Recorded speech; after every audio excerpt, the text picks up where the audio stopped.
সংবাদে আপনাকে স্বাগতম। শুরুতেই সংবাদ শিরোনাম, এরপর বিস্তারিত। ট্রাম্পের অনুমতি পেলেই ইরানে হামলায় যোগ দিবে ইসরায়েল। খামেনি হত্যার প্রতিশোধ নেওয়ার অঙ্গীকার ইরানের। খামেনির দাফনের দিন ইরানে একাধিক বিস্ফোরণে জড়িত থাকার অভিযোগ অস্বীকার যুক্তরাষ্ট্রের। তড়িঘড়ি করে 1,10,00,000 ব্যারেল তেল সরালো ইরান। আপনি যদি মুসলিমদের পাশে থাকতে চান তাহলে ভিডিওতে লাইক করে চ্যানেলটি অবশ্যই সাবস্ক্রাইব করে দিবেন। এখন বিস্তারিত। ট্রাম্পের অনুমতি পেলেই ইরানে হামলায় যোগ দিবে ইসরায়েল। সূত্রবিহীন ওই প্রতিবেদনের বরাতে জানা গেছে, জেরুজালেমের উচ্চপদস্থ কর্মকর্তারা ধারণা করছেন যে আগামী কয়েকদিন ধরে মার্কিন যুক্তরাষ্ট্র এবং ইরানের মধ্যে এই পারস্পরিক হামলা ও সংঘাতের ধারা অব্যাহত থাকবে। একই ধরনের সুর প্রতিধ্বনিত হয়েছে দ্য নিউ ইয়র্ক পোস্টের এক প্রতিবেদনেও। সেখানে জেরুজালেমের একটি সূত্রকে উদ্ধৃত করে বলা হয়েছে, ইসরায়েল ভবিষ্যতে ইরানের ওপর যে কোনো হামলায় মার্কিন বাহিনীর সাথে যোগ দিতে এবং পুরোপুরি যুদ্ধ শুরু করতে গভীরভাবে আগ্রহী। যুক্তরাষ্ট্র ও ইরানের মধ্যে চলমান চরম উত্তেজনা ও পাল্টাপাল্টি হামলার জেরে ইসলামী প্রজাতন্ত্র ইরানে নতুন করে বিমান হামলায় যোগ দিতে আগ্রহী ইসরায়েলের এক অংশ। তবে এর জন্য তারা মার্কিন প্রেসিডেন্ট ডোনাল্ড ট্রাম্পের সবুজ সংকেতের অপেক্ষায় রয়েছে বলে জানিয়েছে ইসরায়েলি পাবলিক ব্রডকাস্টার কান। খামেনি হত্যার প্রতিশোধ নেওয়ার অঙ্গীকার ইরানের। ইরানের ইসলামী বিপ্লবী গার্ড কর্পসের IRGC এর শীর্ষ commander brigadier general Ahmad Vahidi দেশটির সাবেক সর্বোচ্চ নেতা আয়াতুল্লাহ আলী খামেনিকে হত্যার কঠিন প্রতিশোধ নেওয়ার অঙ্গীকার ব্যক্ত করেছেন। যুক্তরাষ্ট্র ও ইসরায়েলের বিরুদ্ধে এই প্রতিশোধ নেওয়ার ঘোষণা দিয়ে তিনি বলেছেন, এই জঘন্য হত্যাকাণ্ড কখনো ইতিহাসের স্মৃতিপট থেকে মুছে যাবে না। সেপাহ নিউজ এজেন্সির বরাতে দেওয়া এক বিবৃতিতে জেনারেল আহমদ ওয়াহিদি অনতিবিলম্বে ন্যায়বিচার প্রতিষ্ঠা এবং অপরাধীদের, বিশেষ করে শিশু হত্যাকারী মার্কিন সামরিক বাহিনীর বিরুদ্ধে উপযুক্ত জবাব দেওয়ার আহ্বান জানান। তিনি হুঁশিয়ারি দিয়ে বলেন, যুক্তরাষ্ট্রের অপরাধী নেতা এবং ইসলামী বিপ্লব ও প্রতিরোধ ফ্রন্টের সমস্ত শত্রুদের জেনে রাখা উচিত যে এই স্বর্গীয় নেতাকে কাপুরুষোচিতভাবে হত্যা করে তারা কখনোই প্রতিরোধের পতাকাকে মাটিতে নামিয়ে আনতে পারবে না।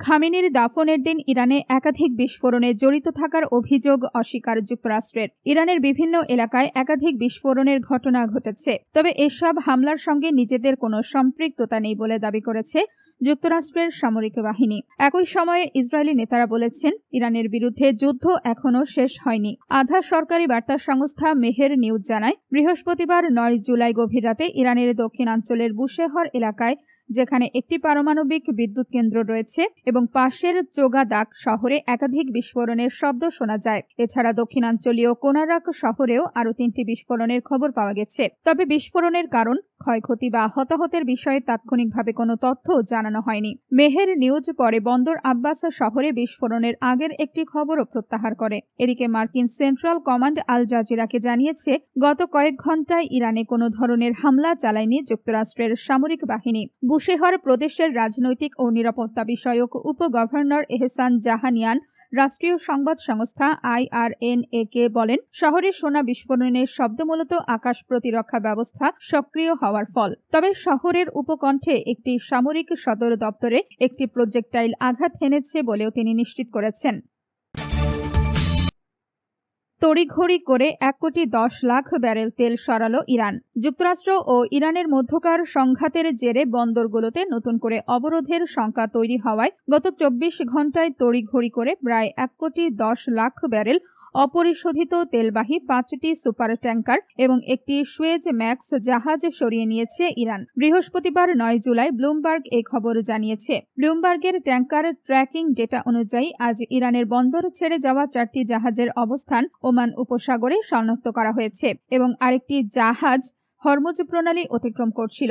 ইরানের স্বাস্থ্য মন্ত্রণালয়ের মুখপাত্র হোসেন কেরমানপুরের তথ্যমতে, যুক্তরাষ্ট্রের সামরিক বাহিনী দ্বিতীয় দিনের মতো রেল সেতুর মতো বেসামরিক স্থাপনাগুলোতে হামলা চালানোর পরপরই জাহাজগুলো পাঠানো হয়। মার্কিন হামলায় 14 জন নিহত এবং 78 জন আহত হয়েছেন, যাদের মধ্যে 47 জন হাসপাতালে ভর্তি রয়েছেন। নতুন করে শুরু হওয়া এই হামলা ইসলামাবাদ সমঝোতা স্মারককে হুমকির মুখে ফেলেছে, যার ফলে হরমুজ প্রণালী দিয়ে সামুদ্রিক যান চলাচল সতর্কতামূলকভাবে থমকে গেছে। এসব হামলার ঘটনা জ্বালানির বাজারকেও অস্থিতিশীল করে তুলেছে। চলতি সপ্তাহে তেলের দাম প্রায় 9% বেড়ে বৃহস্পতিবার প্রতি ব্যারেল $79 কাছাকাছি লেনদেন হয়েছে। 1,10,00,000 ব্যারেল তেল মূলত যুদ্ধ পূর্ববর্তী সময়ে ইরানের প্রায় এক সপ্তাহের রপ্তানির সমান। তবে এই বিপুল পরিমাণ জ্বালানির কোনো ক্রেতা আছে কিনা তা এখনো স্পষ্ট নয়।